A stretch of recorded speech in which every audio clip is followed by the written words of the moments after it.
Yes, Fadi TV oginkwaniriza go nawe na agifollowinga nenkwebaza nenkugamba nti webale kubanga ogifollowinga nenkusaba osigalenga ogifollowinga kubanga updates ojja kubozifuna wano buli lunaku olukya ku nsi kono each and every single day ojja keepingibwa nga oli updated wano ku Fadi TV ogimba tumudika abali mu ggwanga erya Canada Toronto abali e Saudi Arabia abasinza mu ggwanga erya Oman nembebaza nembagamba nti muli b'amaanyi nnyo kubanga mugifollowinga waliwo information etambula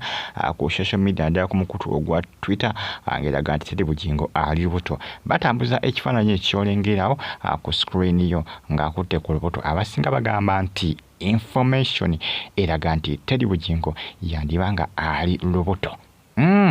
Nokwadde bagamba nti ebiseesinga oluusi abakyala baweza myaka ngaana batuuka myaka ngaana okudda waggulu nti basinga bate bakyazala naye abasinga bazala kubanga eriyo n'abazalira ku myaka 7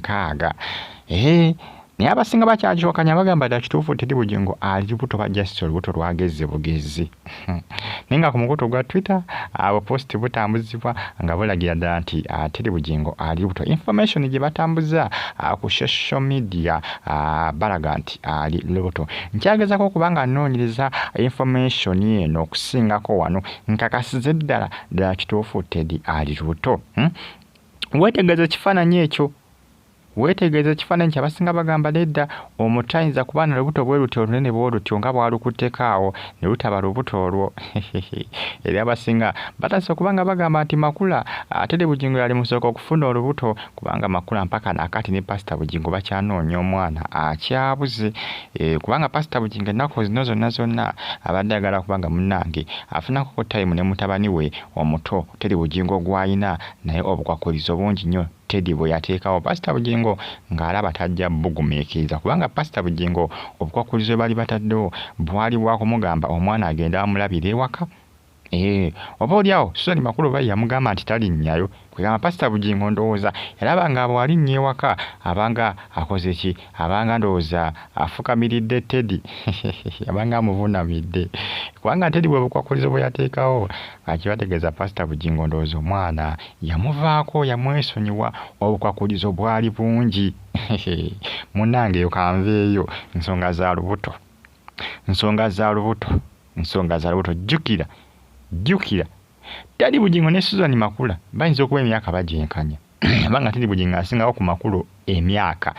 kati webagamba nti ali lubuto nange nnyinza okukyewuunyamukko naye nga jjukira ebyabantu abakola ki abafuna embuto ku myaka 5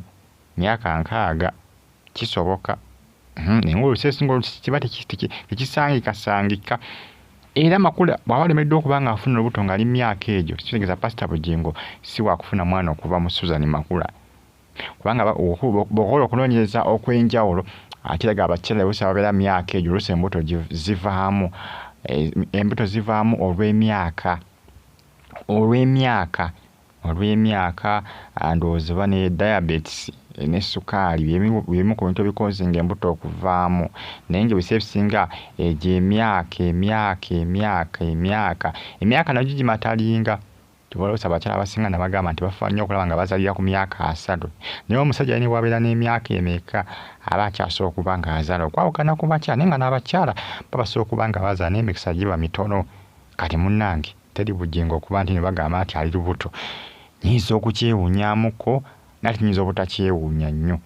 kibategeeza Teddy Bugingo yamuvinga dde afuna dde omusajja obulala nate bagamba nti bakyali bafumbo ne Pastor Bugingo oba oliawo Teddy Bugingo yakola ki yava dda ku Pastor Rosias Bugingo kuba bagamba nti ali lubuto kibategeeza yafuna dde omusajja omulala jjukira bano bafumbirigana mu mateeka tebanakubanga bawukana mu mateeka bakyali bafumbo mu mateeka olw'ensonga nti Teddy Bugingo yagaana annulment yagaana okuba nga baawukana n'ogaba n'ebyobugagga kubanga Pastor Bugingo yali akkiriza bakole ki bagaba n'ebyobugagga kooti yali ebasabye bakole ki bateseganye bagabane ebyobugagga bye balina okuli Salt TV ne Salt Radio buli omu alondeko ky'anaatwala akosa n'ebyobugagga byabwe ebirala Teddy Bugingo yakola ki yabigaana era Pastor Bugingo yakyakola ki yakyabiddukanya era nga Teddy Bugingo ayina emigabo mu Salt TV ayina emigabo mu Salt FM era waddemba okukola ki waddemba okulinnyayo n'abuuza ekigenda mu maaso mu bitabo n'abuuza abakola ki ababalirizi b'ebitabo mu kampuni ezo zombi olw'ensonga nti alina obuyinza ku kampuni ezo okwawukana kwali okwawukana ku Susan Makula kwa kampuni ezo bazitandikawo bonna kubanga n'obeeronyereza mpoziko mu bitabo nga bamusiimulamu naye nga alina obuyinza ku bintu ebyo byombi ebyo Sooti TV ne Sooti Radio wadde mugenda okubabuuza nti bannange bitambula bitya mumpe ku bitabo ndabe engeri gye mubitambuzaamu waddembe nze mbagambye waddembe okola kyokulinnyayo naye ate bagamba nti ali lubuto kyebategeeza Pastor Bugingo ndowooza teri Bugingo naye yakola ki yabivaako munnani wange bate bannayawukana aba yabivaako ate bane Pastor Bugingo yafuna dde omukyala omulala nkyagezako kubanga noonyereza ku information eno naye nga abayaye bagyesibyeko nnyo ku social media ddala ku mukutu ogwa Twitter balemezaamu nnyo bagamba nti teri Bugingo ali lubuto mujja kwekanga ng'azadde bamukubye obufaananyi babadde ku kyaki ndooza Sunday service ewedde yabadde ku kyaki ye wali eri bamukubidde ekifaananyi oba ani yakimukubye n'akitimba ku mitimbagano kirabika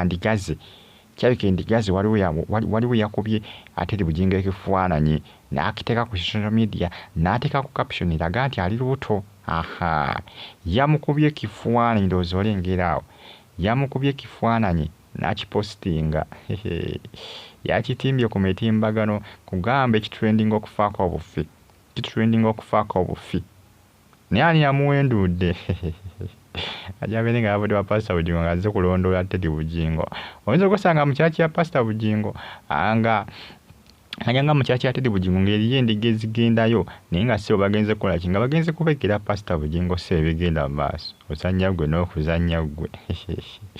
ate nga Pastor Bugingo asiiba ayomba agamba bamusindikira abantu abakuba ebifaananyi ku kyaki ne bakuba obutebe obukalu ne babitimba ku social media oyinza okusanga ne wa Teddy alina baasindikayo ng'ali asuubira nti Teddy Bugingo yamusindikira abantu abakola ki abakuba obutebe obukalu ebifaananyi nabitimba ku social media n'ensonga nti endiga zeetoddeko zaakendedde kati Pastor Bugingo ayinza okukola ki ayinza okugamba naye Teddy Bugingo gwansindikira bano abakuba ebifaananyi kyaki yange naye kankuwendulira abakuba ebifaananyi babitimbe ku mitimbagano egya social media naye nga munange ebifaananyi bitambuzibwa nja kuba nengera okuba nga noonya njagala kukolawo ku lisaaki ku nsonga eno lisaaki emala